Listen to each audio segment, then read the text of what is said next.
Hello. So I've been driving this car for around 6 months, and I'm just going to share some everyday owner experience with this car, the comfort of driving it, and also some interior features that this car have. So this isn't going to be a technical review because I'm not a professional on it. So let's get right on to it.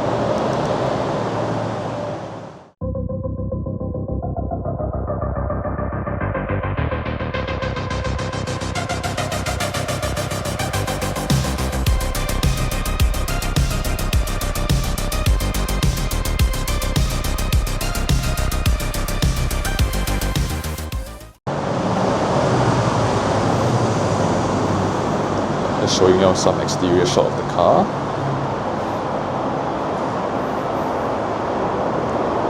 So first I'm going to show you the boot first, which is actually pretty spacious. So initially it isn't going to be an auto boot for this car, but however I think BYD installed it for me.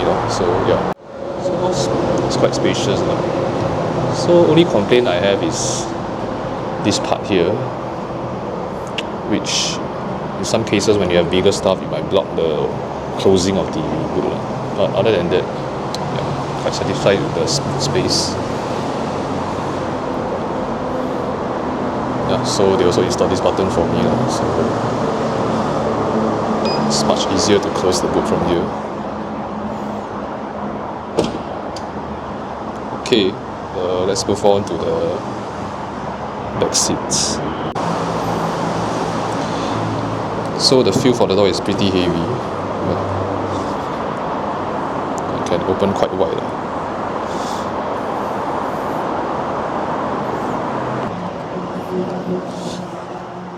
So it's quite spacious behind also. As you can see, I'm 1.75 meters, so still plenty of knee space, and I feel it's able to fit underneath the seat in front. So this is my usual driver position, and still quite a lot of space here, and a lot of roof space above my head also. So it's quite comfortable sitting behind, which this is my first time sitting behind also. Most of the time I've been driving this car. So that's all.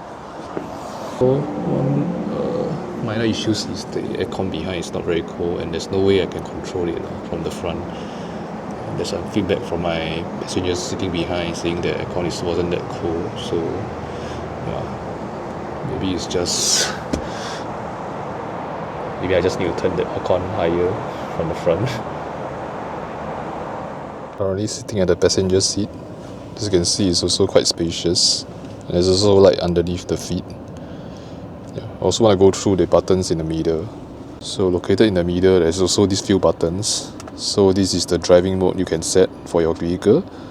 There is Eco, Sports, and Normal mode. Usually I set in Normal mode because I feel it's the best mode. Then there is the hazard light. There is also the auto hold button, and the start engine, stop engine. This button is the button where how much you want the regenerative braking to feel. So there is high and there's standard mode, and this is the usual defogger, and this is the volume and on-off button for your entertainment system. So this is the off. And you can on it here. This car also doesn't come with a blind spot monitor, which is why I installed a small mirror at the side. And now for main event, the driver's cockpit. The door can open quite wide as well. Let's jump into the car. As you can see, it's also very spacious here, and everything is quite well made. And there's also motorized seats here. Overall experience, I'm quite happy with it. Especially it's like sort of like an entry level vehicle. So let me close the door now. Just hear how quiet it is. think the installation is pretty good. Yeah, let me turn on the engine and hear how it sounds like.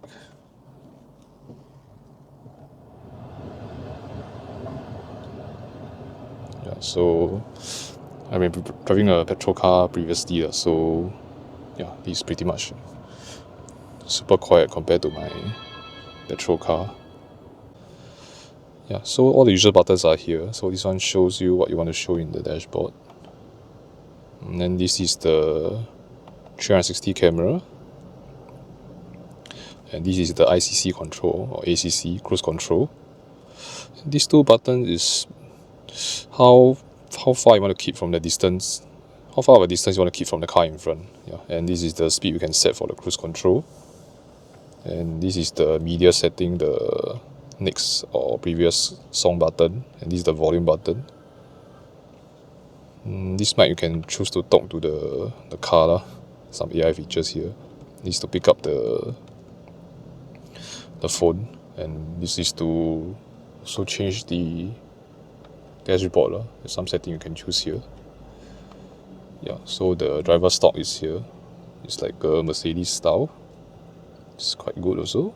Easy to shift gear using one hand. And also the wiper is here.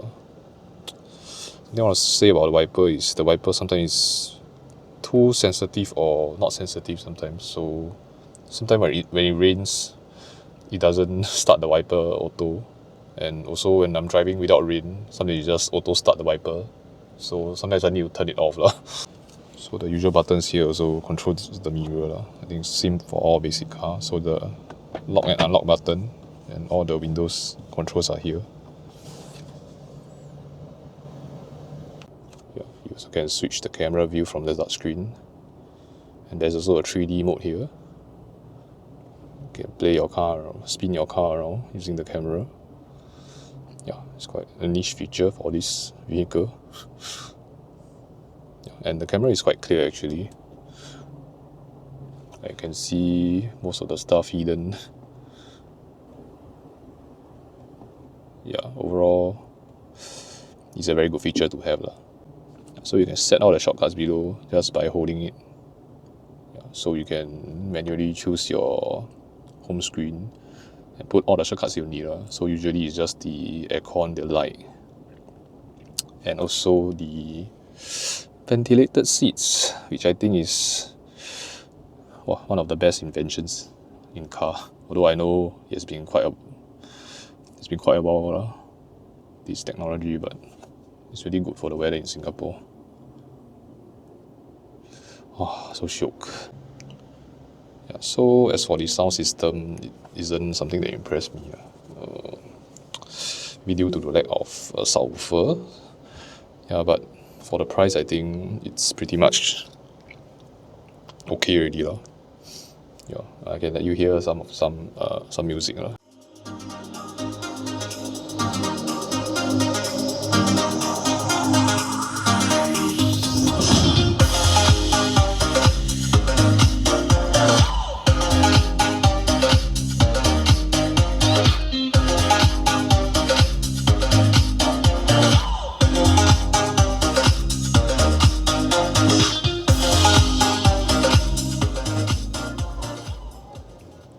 So yeah, like that the sound quality.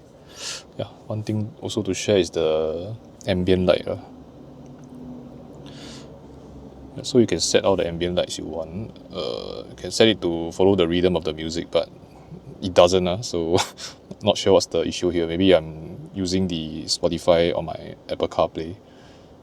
That's why it doesn't sync. But I've tried with the Spotify on this car also. Still doesn't really click onto the rhythm of the song. Maybe it's just my issue. Not sure what's wrong here. Yeah, so sometimes I use the BYD assistant, so it's actually quite useful when I'm trying to focus on the road. So let me show you something I always use for this car. So hi BYD. I'm here. Open sunshade. Copy that. Yeah, I do open my sunshade quite often because it does make my car look slightly bigger. Oh. I have to learn it first. Bye bye. Glad to meet you and call you back. Yeah, so it's quite big actually, the sunroof. I also can choose to open the sunroof, but I seldom does that and I think Singapore you don't really open your sunroof, but it's still quite a nice feature to have. Hi BYD. You can tell me. Open sunroof. Okay.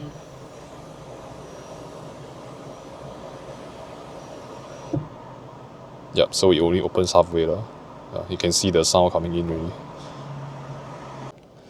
Yeah, there's also manual buttons to control your sunroof here also lah. So yeah, but I sometimes just lazy to press this button, so I'll just ask BYD to do it for me. There's also wireless charger here, so you can just put your phone here and it will start charging.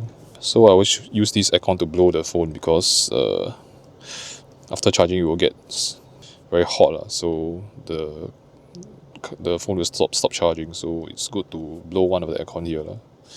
And I think the aircon is quite strong for this car lah. So usually me and my wife only set at fan speed 1 lah. So and she already feels quite cold already, but you can blast it at 7 during very hot weather. Yeah, but the aircon is pretty strong here.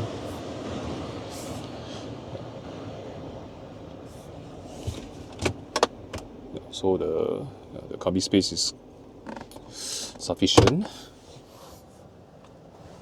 Both this side and that side. Yeah.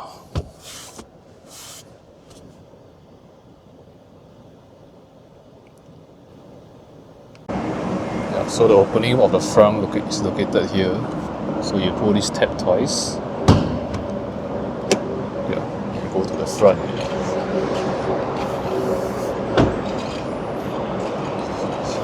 Then you just lift this bonnet up. You can see the front is located here. It's quite a big space actually.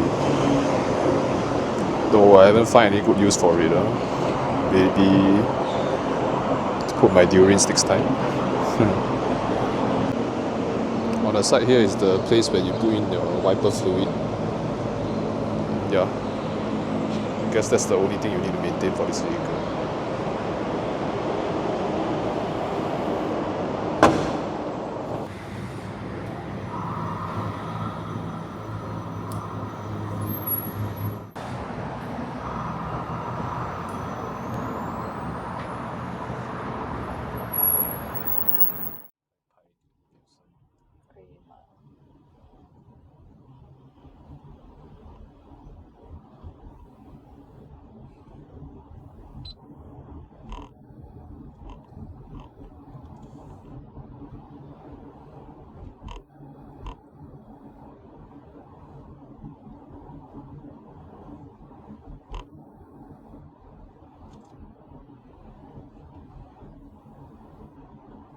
After driving the BYD Seal 6 for over 10,000 kilometers, I feel like I can finally give a fair verdict.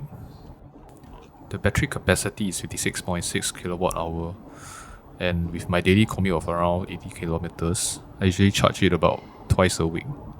That works out to roughly 20 to 30 Sing dollars in electricity each week. As you can probably hear, the cabin is fairly quiet while driving. At higher speeds, there is some wind and road noise, but it's nothing that really bothers me. Most of the time, I've got music playing anyway, so it's not something I notice during my daily commute. Coming from a Corolla Altis, the handling is noticeably more confident, probably due to the heavy battery. The car feels planted through corners, and the instant acceleration makes driving more effortless. In comfort mode, I personally don't find the regenerative braking very strong. However, my wife did feel a little nauseous at first. I think it's partly because of the regenerative braking, but also because the cabin is so quiet, without the usual engine noise. It's harder to anticipate the car increasing speed or slowing down, so it takes some getting used to. One feature I've come to appreciate is the intelligent cruise control, especially during traffic jams. It definitely helps reduce fatigue by taking some work off my foot in slow-moving traffic. That said, I will still stay alert because if another car suddenly cuts into your lane, the system may not react as early as I like. One thing I really like is the BYD app. It's convenient for checking battery level and remaining range, but most often than not, I use it to check whether I can lock the car. The remote pre-cooling function is another feature I really appreciate, especially in Singapore's weather. Being able to cool your cabin before you go into the car is quite a good function. The app also keeps track of your driving efficiency, so you can see how efficient you are driving and monitor your energy consumption over time.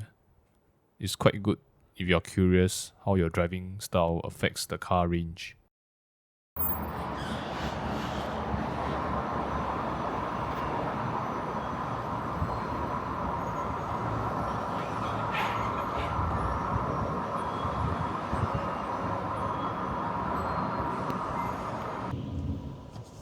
Yeah, so I'm going to show you the reverse camera, so it's very clear actually.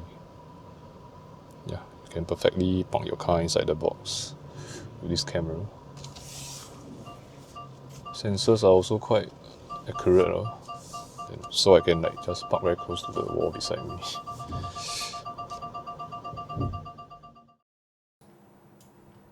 After 10,000 kilometers, I can confidently say this has been a purchase I don't regret. The only thing I still wish it had is a proper blind spot monitoring system with warning lights on the side mirrors. That's one feature I genuinely missed, and if BYD had included it, I think this car would have been an even stronger value.